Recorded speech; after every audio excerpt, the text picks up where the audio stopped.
سلام. بعد از یه عمری برگشتم یه آپدیت بدم.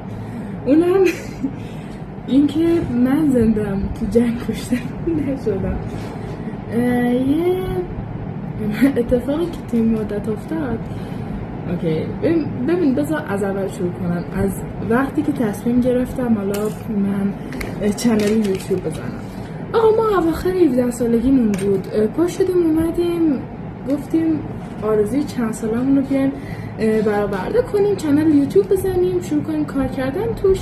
1 سال پیش ما اومدیم یه ویدیو گذاشتیم داخل یوتیوب، یه ویدیو حالا از معرفی خودمون، اسمم چیه، چی کارم، میخوام چیکار کنم. و ببین حتی یک نفرم کلیک نکرد روی ویدیو که ببینه چه اتفاقی داره. یه نفر توی کل کامیونیتی یوتیوب علاقه نشون نداد. یعنی اگه حد 5 تا دونه ویویی هم که توی 1 سال گرفت، به خاطر این بود که خودم چند وقتی تو می اومدم سر میزنم به ویدیو، به خاطر همین 5 تا دونه ویو اونم خودم زدم براش. تا اینکه چند ماه پیش وقتی هولوش 3 هفته قبل از برگشتن اعضای BTS از سربازی تصمیم گرفتم یه چالش بزنم که نقاشیشون کنم. چالش گذاشتم 21 روز 21 تا نقاشی تا وقتی اعضا از سربازی برگردن، یعنی تا وقتی که آخرین نفر یعنی یونگی از سربازی برگرده. قرار بود این چالش رو انجام بدیم. ما تا روز 12 نقاشی کشیدیم، ویدیو گذاشتیم، ویو خوبی هم گرفتیم، سابسکرایبر گرفتم و یه چیزی اولوش 2-3 نفر از سابسکرایبرام دوستانن و بقیهشون شما عزیزانی که بنده رو ساب کردید. و دیگه بعد از اون مدت 1 سال پیش که اون ویدیو رو گذاشتیم رفتیم جلوتر، دانشگاه قبول شدیم،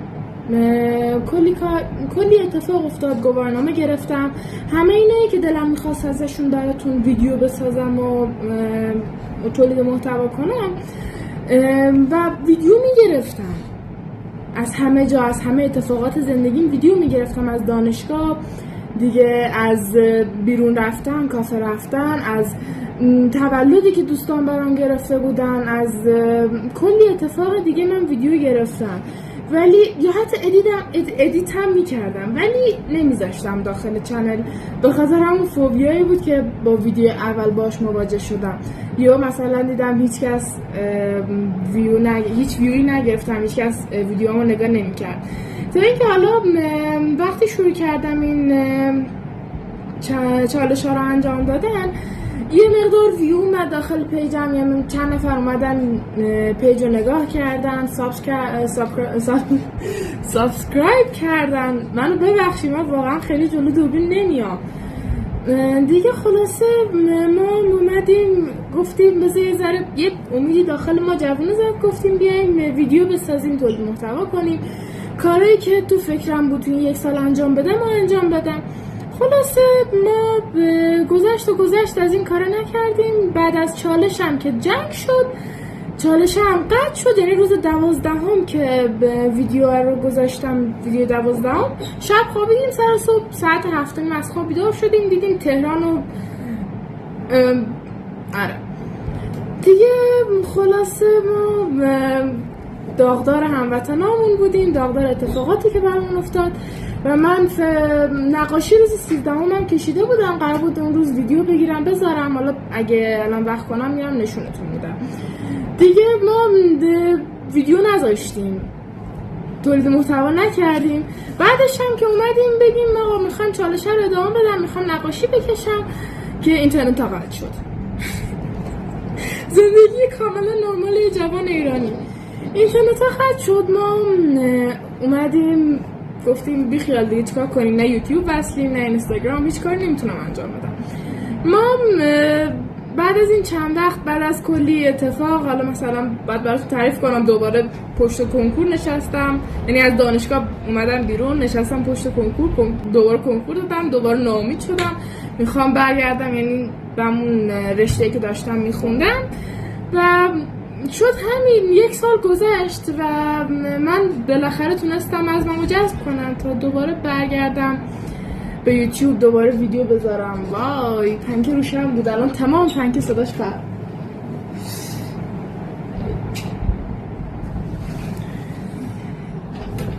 دیگه خلاصه ما الان دیروز که نپری روز 6 مرداد 1404 بنده 19 ساله شدم و خیلی جشن تولد بزرگی هم نگرفتم که بتونم ازش براتون ویدیو بذارم، ولی بعد چند روز اومدم گفتم خب بیا یه ذره 19 سالگی رو ادایی شروع کنیم. رفتم کافه و موکا گرفتم با کیک. تو راه برگشتن به اتاق، یعنی برگشتن به خونه و اومدن داخل اتاق، خوردم زمین. کیک ترکید، مقدار زیادی از قهوه هم ریخت. به خاطر همین دیگه من ببخشید نمیتونم اینجا چیزی بخورم، همشون ترکیدن. خلاصه که بگم بهتون میخوام این چالش های نقاشی کشیدن رو دوباره شروع کنم. اگه حمایتم کنین، اگه بیشتر سابسکرایب کنید و دلم میخواد بیشتر باهاتون وقت بگذرونم. خلاصه که اگه دوست دارین محتوای پیجم ولاگ باشه بهم بگین، من براتون انجامش میدم به روی چشم از خدام که ولاگ بذارم. و اینکه بوس بهتون، خداحافظ.